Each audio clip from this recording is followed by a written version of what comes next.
बहुत शुक्रिया। गुरमानी साहब, जो सूरत-ए-हाल देखी है, मेरे ख़्याल में ये मुश्किलात तो है। हुकूमत समझती है या नहीं समझती है, हुँ, मुझे तो इतना इल्म नहीं है, लेकिन क्योंकि ये देखें, ये नई बात मैंने देखी कि दुनिया में मेरे ख़्याल में नहीं है कि हर दिन आप पेट्रोलियम की कीमत को बढ़ाते हैं।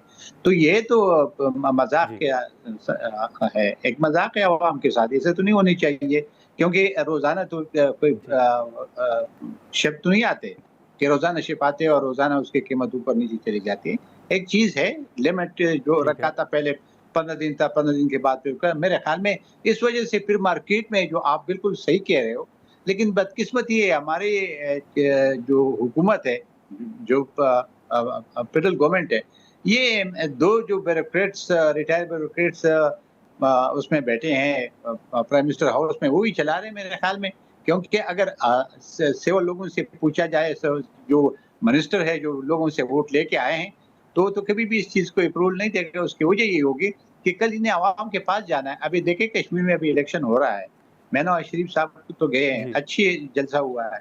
लेकिन देखिए, जो सूरत-ए-हाल है, जिसको देखा जाता है कि आज टमाटर और हर एक चीज़ की कीमत जितनी महँगाई हुई है, उससे दहशतगर्दी है। अब खैबर पख्तूनख्वा और बलूचिस्तान में कल भी मेरे मुलाकात हुई। मुझे समझ नहीं आते हैं कि ठीक है, अपोज़िशन को तो यहाँ और अपने करतूते और उनके प्रायोरिटीज़ है, वो इस तरफ तो देखती नहीं है। हालाँकि ये अपोज़िशन का काम होता है कि हुकूमत के ऊपर तनकीद करे और देखे कि हुकूमत अपना सिम्त सही करे। लेकिन बदकिस्मती है कि यहाँ तो हमारा अपोज़िशन तो पता नहीं कुछ और चक्करों में पड़ी हुई है, कभी क्या बात होती है।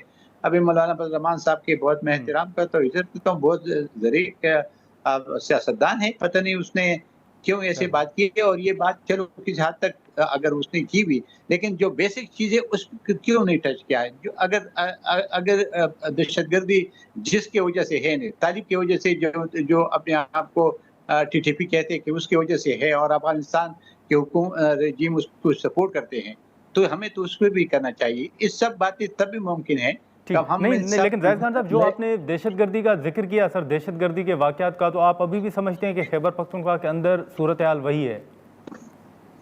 देखिए, मैं तो अभी दीर गया हुआ था, गुमानी साहब, और मेरे एक दोस्त की डेथ हो गई, तो मैं उसके लिए गया था। उस इलाके में ये मैदान है, कमारा इलाके लोअर दीर में, और आपको याद होगा कि उन्हें मैं उधर ही था, ये जहाँ पे वाक़या हुआ था, ये बिल्कुल हमारे गाँव के सामने है, जो पहाड़ पे हमारे पुलिस वालों को ज़ख्मी भी किया और शहीद भी हो गए।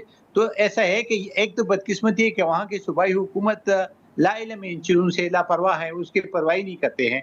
और दूसरा ये कहते हैं कि जी हमें फोर्सेस की ज़रूरत नहीं है, हम पुलिस के ज़रिए इस एंड ऑर्डर को कंट्रोल कर सकेंगे। सॉरी, दहशतगर्दी को ठीक है। कंट्रोल कर सकेंगे, तो कर सकते नहीं है, जी, ना इधर की ना उधर की। और अभी आपको मैं जब गया, तो हमारे दीर के हालात जो 2009 में, आपको याद होगा कि हमारी जब मैं इंफीमी थी, तो हुकूमत थी उनकी और पीपल पार्टी की, और वो सारी नेगोशिएशन में मैं था, लेकिन इतने बुरे हालात मैंने उस वक़्त नहीं थी जो मैंने कल देखे, मैं जो दीर गया था।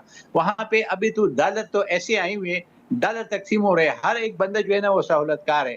अब उसके लिए इज़ाले के लिए तो मरकज़ी हुकूमत, अगर प्रोविंशियल गवर्नमेंट कुछ नहीं कर रहे हैं, तो मरकज़ी सर हुकूमत को ज़ाहिद खान चाहिए साहब, कि उसपे डॉलर किन में डॉलर तक़सीम हो रहे हैं ज़ाहिद खान साहब? डॉलर देखिए, अफ़गानिस्तान के ज़रिए आते हैं, हिंदुस्तान लगा हुआ है, इसराइल लगा हुआ है। मैंने सुना है कि कोई एक इस्लामी मुल्क भी है। तो अगर ये से है, क्योंकि अगर डॉलर तक़सीम होते तो डॉलर के ज़रिए, तो फिर आप ये जिस तरीके से हमारी सूबे के हालात बर्बाद हो रहे हैं, और आपको याद है कि कल मैंने उनसे मुलाकात की थी, हमारे डॉक्टर अब्दुल मालिक साहब से, बलूचिस्तान से। वो भी बड़े तशवीश में हैं, और वहाँ भी हालात आनंद के, वहाँ के हालात बेहतर हो सकते हैं। मैंने और उसने जितने डिस्कशन की, और हम एक नतीजे पे पहुँचे, क्योंकि हम एक-दूसरे के साथ बहुत अरसे से रहे हैं। लेकिन उसके लिए मैं नवाज़ जी। शरीफ को अपना किरदार अदा करना होगा। तो अगर वो बलूचिस्तान के लिए अपना किरदार अदा करे, तो शायद बलूचिस्तान के हालात बेहतर हो। हमारे वाला जो सूबा है, उसका क्योंकि टीटीपी, इस रजीम, जो अफ़गान रजीम है, उनका सहूलतकार है। वो उनसे डॉलर लेते हैं, डॉलर दुश्मन मुल्क उनसे आ रहे हैं, और हमारे यहाँ पे जो हालात है, दहशतगर्दी, वो हुँ। उरूज पे है इस वक़्त। मैं नहीं, तो समझ रहा हूँ कि बिल्कुल लेकिन इससे ज़ाहिद खान पहले साहब, हालात वो नहीं थे हमारे। वज़ीर दिफ़ा साहब तो सर कह रहे हैं कि सोहेल आफरीदी साहब दहशतगर्दी के खिलाफ वफ़ाक के साथ सेम पेज पर हैं। तो मुझे नहीं पता, वो तो उसको पता होगा, लेकिन जब मैंने वहाँ देखा, मैंने सुना, देखिए अगर वे एक पेज पे होते, तो जहाँ पुलिस जा रहे थे, और ये पता था कि वहाँ पे ये टेररिस्ट बैठे हुए हैं, तो उसके साथ फोर्सेस क्यों नहीं थे? تو ख्वाजा आसिफ साहब का मुझे नहीं इल्म, लेकिन जो मैं तो ऑन ग्राउंड बात जी। कर रहा हूँ, जब मैं वहाँ होके आया हूँ, मेरा इलाका है, तो मैं वही बात करता हूँ। अगर सेम पेज पे है, तो फिर मिलकर इसका इज़ाला तो करें ना, क्यों मिल के नहीं करते हैं? वो तो वो कह रहे हैं कि जी मुझे ज़रूरत नहीं है पुलिस की। ख्वाजा आसिफ साहब एक है, वो खुद बयान दे रहे हैं, आपने ये सुना होगा कि सोहेल अफरीदी ने कहा था कि जी हमें ज़रूरत नहीं है फ़ौज की, हमारी पुलिस के ज़रिए हम कंट्रोल पास असला है, न उनके पास ट्रेनिंग है, न उनकी वो सहूलत है जो उनको मिलना चाहिए, वो सारी चीज़ें उनके पास नहीं है। तो कैसे वो कंट्रोल कर सके? चलें ठीक है। बहुत शुक्रिया ज़ाहिद खान साहब, आपने ज़र बका नाज़रीन सीनियर सियासतदान सेनेटर ज़ाहिद खान साहब की गुफ्तगू आपने सुनी। अब ज़ाहिर है कि जो हुकूमत को चैलेंजेस हैं उन पर एक बड़ी तनकीद भी हो रही है अपोजिशन की जानिब से भी, और अब तो पेट्रोल पम्प्स ओनर्स एसोसिएशन की जानिब से जो अगर बात करें तो स्ट्राइक की कॉल भी दी गई है, और साथ अब मुज़ाकरात का सिलसिला भी जारी है। अब देखना होगा कि उसका नतीजा क्या सामने आता है। लेकिन अब जो मौलाना साहब के बयानात हैं, या जो मौलाना साहब को इंगेज करने के हवाले से हाल ही में कुछ बयानात आए थे, उस पर हम इस ब्रेक के बाद गुफ्तगू करेंगे।